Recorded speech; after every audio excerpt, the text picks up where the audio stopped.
2001 was my first mission trip to Honduras, and there was a man here in St. Louis who had been going for a couple of years there, and he said we need ear, nose, and throat doctors there. We put together a group, and 11 of us went to a town called Juticalpa in Alancho, which is the department or the state in Honduras. And we went down for a week and operated at this hospital. And it was a dirty, dusty town and gunshots at night. You know, it was absolutely incredible. I mean, they had not had an ear, nose, and throat doctor there really ever. And so anything that we did, clean wax out of ears, it was like life-changing for some of these people.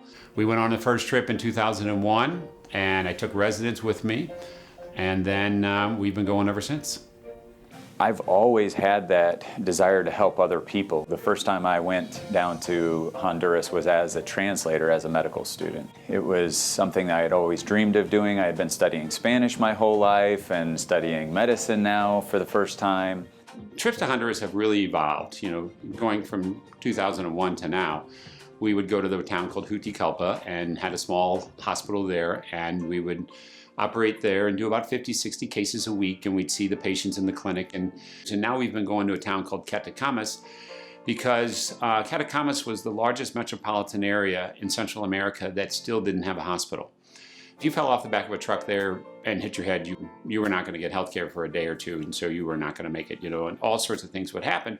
And so there was a number of people who had been going to Honduras. They said, we need to build a hospital.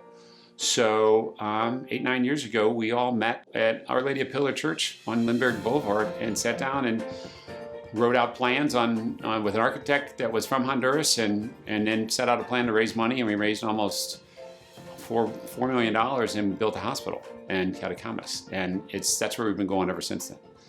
And when you arrive on Monday morning, and sometimes now it's even on Sunday afternoon, there'll be a line somewhere between, 20 people if it's Sunday night, or 180 people on Monday morning that have been standing there since 7 o'clock and waiting. And some of them won't get seen to 4 o'clock that afternoon. And it breaks your heart a little bit because they're sitting there and they look at you with their eyes and they said, I can have surgery? And you suggest, and they go, can I have it now? I haven't eaten all day. We're like, well, no, we'll get to you. It'll be Tuesday or Wednesday or Thursday sometime during this week.